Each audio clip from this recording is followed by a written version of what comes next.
In this sequence of lectures, we're going to learn asymptotic analysis. This is the language by which every serious computer programmer and computer scientist discusses the high-level performance of computer algorithms. As such, it's a totally crucial topic. In this video, the plan is to segue between the high-level discussion you've already seen in the course introduction and the mathematical formalism, which we're going to start developing in the next video. Before getting into that mathematical formalism, however, I want to make sure that the topic is well motivated, that you have solid intuition for what it's trying to accomplish, and also that you've seen a couple simple, intuitive examples. Let's get started.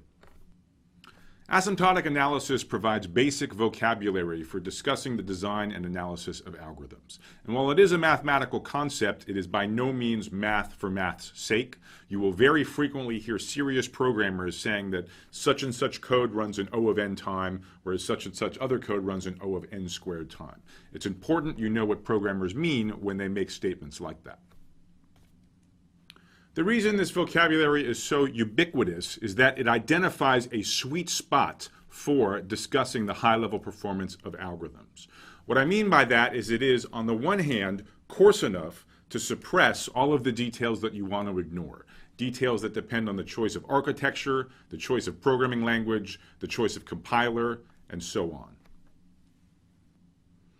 On the other hand, it's sharp enough to be useful, in particular to make predictive comparisons between different high-level algorithmic approaches to solving a common problem.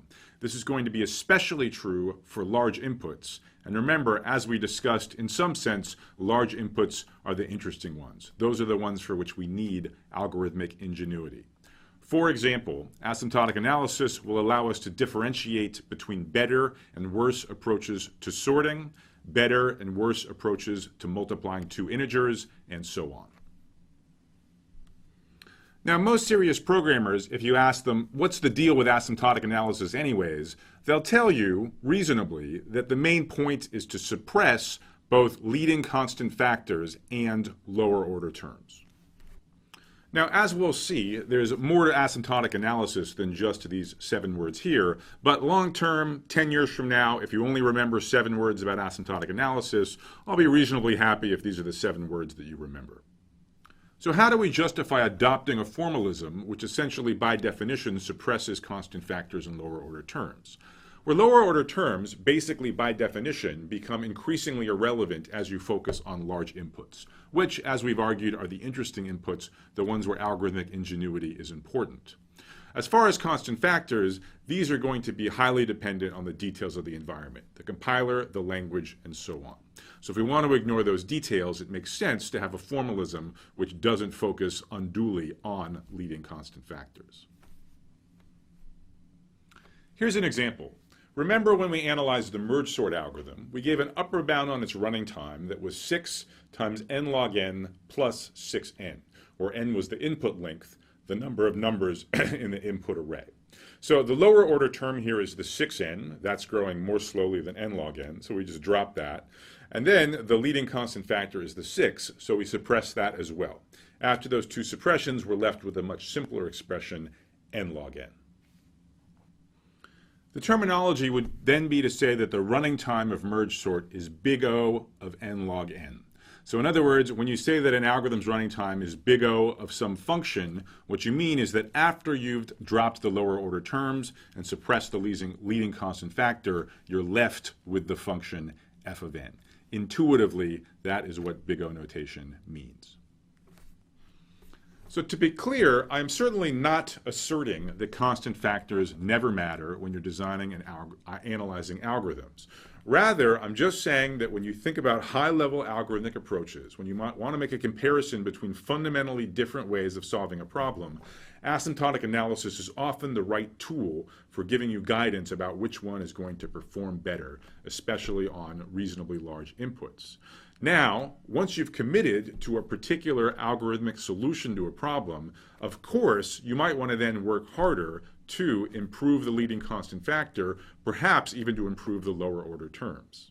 By all means, if the future of your startup depends on how efficiently you implement some particular set of lines of code, have at it. Make it as fast as you can.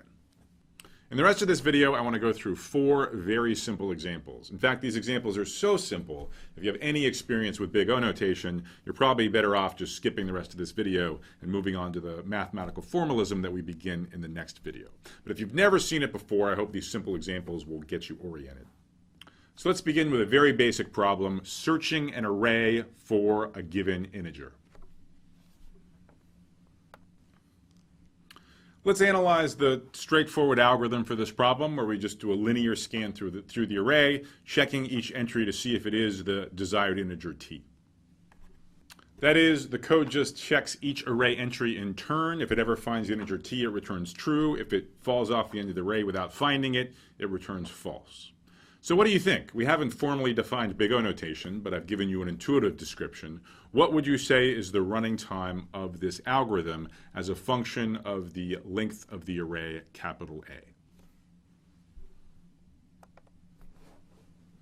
So the answer I'm looking for is C, big O of n. Or equivalently, we would say that the running time of this algorithm is linear in the input length n. Why is that true? Well, let's think about how many operations this piece of code is going to execute. Actually, the lines of code executed is going to depend on the input. It depends on whether or not the target t is contained in the array A, and if so, where in the array A it lies. But in the worst case, this code will do an unsuccessful search. T will not be in the array, and the code will scan through the entire array A and return false. The number of operations then is a constant. There's some initial setup perhaps, and maybe it's an operation to return this final Boolean value. But outside of that constant, which will get suppressed in the big O notation, it does a constant number of operations per entry in the array. And you could argue about what the constant is, if it's 2, 3, 4 operations per entry in the array. But the point is, whatever that constant is, 2, 3, or 4, it gets conveniently suppressed by the big O notation. So as a result, the total number of operations will be linear in n, and so the big O notation will just be O of n. So that was the first example. In the last 3 examples, I want to look at different ways that we could have 2 loops.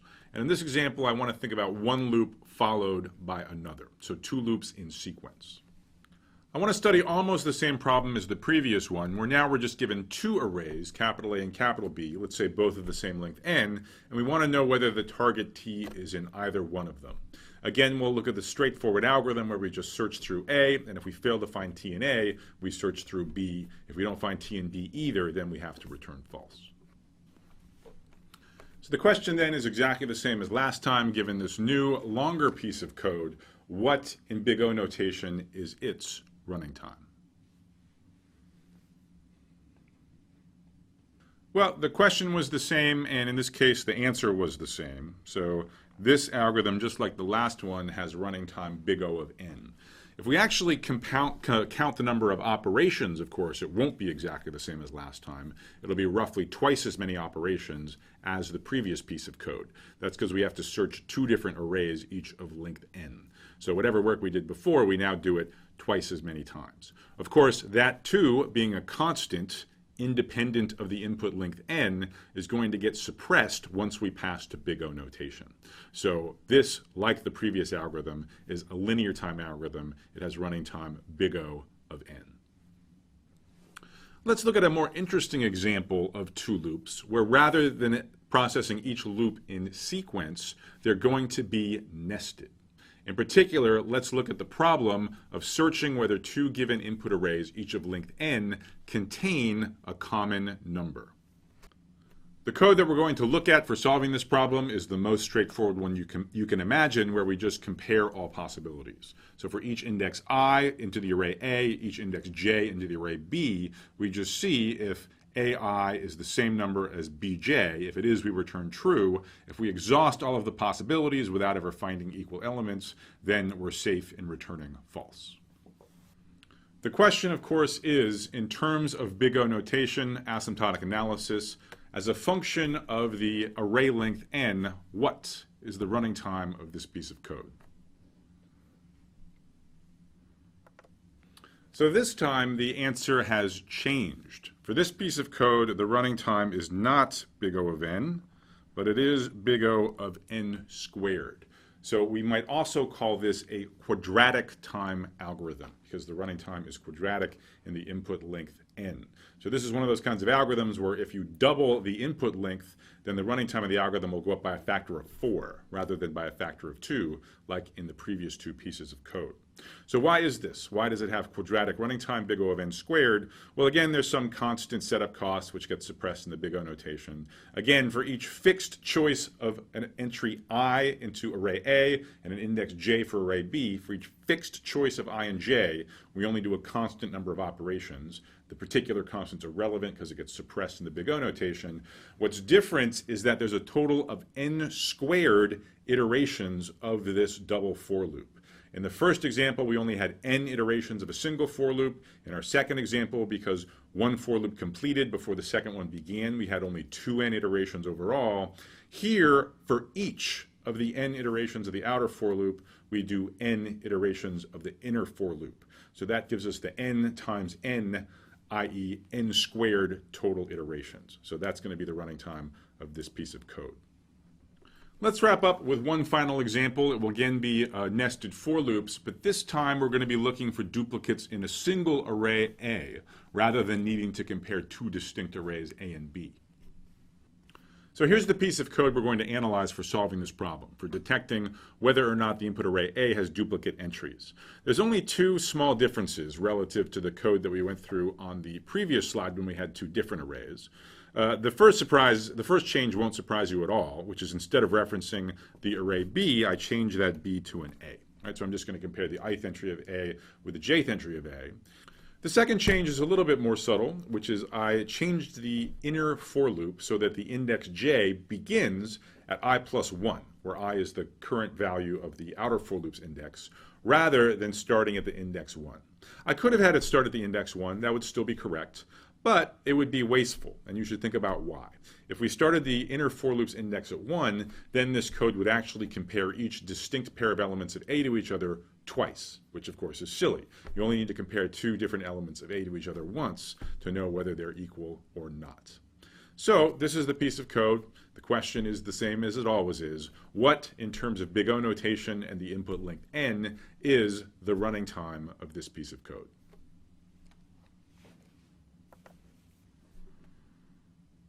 So the answer to this question, same as the last one, big O of n squared. That is, this piece of code is also has quadratic running time.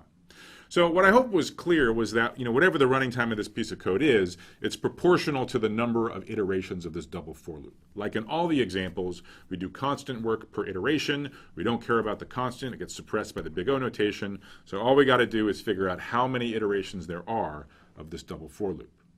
My claim is that there's roughly n squared over 2 iterations of this double for loop. There's a couple ways to see that. Informally, we discussed how the difference between this code and the previous one is that instead of counting something twice, we're counting it once. So that saves us a factor of 2 in the number of iterations. Of course, this 1/2 factor gets suppressed by the big O notation anyways, so the big O running time doesn't change. A different argument would just say, there's one iteration for every distinct choice of I and j of indices between 1 and n, and a simple counting argument says that there's n choose 2 such choices of distinct I and j, where n choose 2 is the number n times n minus 1 over 2. And again, suppressing lower order terms in the constant factor, we still get a quadratic dependence on the length of the input array A. So that wraps up some of the sort of just simple basic examples. I hope this gets you oriented. You have a strong intuitive sense for what big O notation is trying to accomplish and how it's defined mathematically. Let's now move on to both the mathematical development and some more interesting algorithms.